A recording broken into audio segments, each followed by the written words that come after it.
Hi, this is Monica from Huckleberry Mountain Botanical School of Herbalism. First, before I do anything, please like and follow my page and share my page with anyone that you think would be interested in herbs as well, because that's what I focus on, and not just medicinal, but also using it, wildcrafting, as well as cultivating. So lots of different information, and I'm happy to take requests as well. So today I'm going to keep this super simple because it's Friday, and it's Friday night and it's time to relax and just have a good time. So I'm going to get this done and then have a good time with my daughter. Yeah.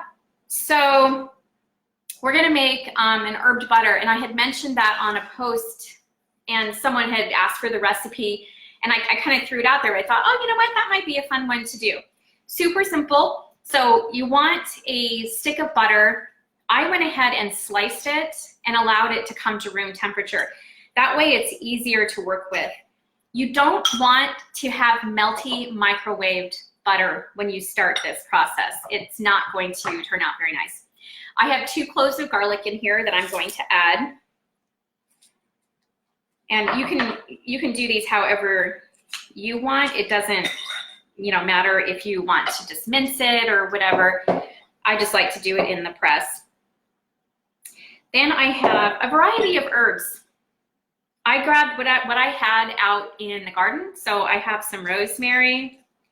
I have parsley, because I've got parsley growing like crazy out there.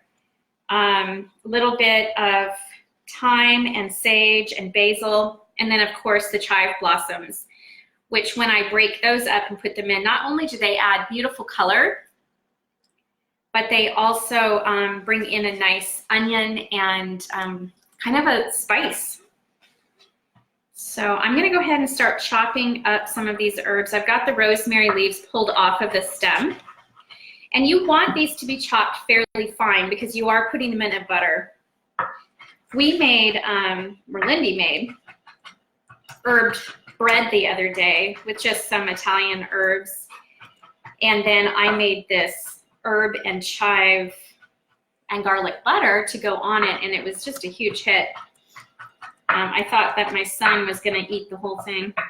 But it really is tasty, and as we get into the summer, more and more of our herbs are just popping up and growing like crazy. So I've got my basil leaves. I'm gonna do the roll. You're just rolling them up, chopping them. And I'm probably gonna stop there because I don't want too much basil. But again, you do want them chopped nice and small. So make sure you're using a fairly sharp knife and kind of working and getting them to that nice minced level. You totally can use dried herbs, either your own blend or a bought blend. That's totally fine. Who loves butter? Me. I added a poll. Lindy added a poll. I love butter. Okay, I'm gonna pull this parsley off. Parsley you can be, in my opinion, you can be fairly generous with, but some people really don't like the taste of parsley, but I don't think, in our home, we don't have that problem. So again, one of the things about herbs, cooking with herbs, making anything with herbs, is that there's so much flexibility. And if you don't have parsley, but you have some other herbs in the garden, tarragon or even lovage, things like that, you can just make a different kind of herbal butter and make it your own and make it unique. It doesn't have to be exactly what I'm doing. So I've got my sage leaves here. I'm gonna roll them and fold them. Get this set up here. And just slice it up. And sage is so good for you. Oh, these herbs are smelling wonderfully. I really love the smell. I just love herbs so much.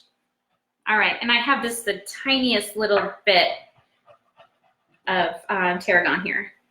So I'm just gonna chop this little thing up. It was kind of hiding. This little plant was hiding inside some of my clovers, and my clovers were shading it, so it couldn't really grow. So I've pulled some of my clover away, and now it's not shaded anymore. So hopefully it will grow larger. So I'm gonna go ahead and start pulling these flowers off and just kind of break this thing up, where now we'll have these small little purple, I don't know, individual beauties in here that not only bring that pretty color, but also a nice spice. And, oh, it's just so pretty. It's got this bright green, purple. And what I normally do is find a pretty container to put it in and then top it with a little bit more of the chive, to kind of pull the chive blossom apart and just sprinkle that on there. You can also, if you want to, make it in a roll. So get a piece of plastic wrap, place it in there, kind of roll it up and stick it in the refrigerator so you can pull it out and it's in a nice buttered roll. Whatever shape you want to do would be perfectly fine. These would even be great in like little silicone, you know, what do you call those things? Molds. And you can put it in there, press it in, and put it in the fridge, and then have these little fancy herbed butters for individual plates, you know, if you're having guests over or whatever. I just think stuff like that is fun, even if you're just having some ladies over for an afternoon, doing something kind of fancy and special. So anyway, that is my herbed butter. You will want to keep this covered in some way, whether you do it in a roll or in the molds or whatever, for at least 2 hours for the flavors to be able to blend. Preferably though, overnight. Just make it and then you can have it ready to go the next day. So that's it. If you end up making this, I'd love to hear from you. And please remember, I do take appointments for people who are wanting to look for natural alternatives to some of their health issues or problems. And I do have my school, if you want to check out not only the free content, but also some of the other programs that are on there. I hope you have a good weekend, and I will be back on Monday at 6:30 to make another herbal recipe or preparation. So until next time, health and joy.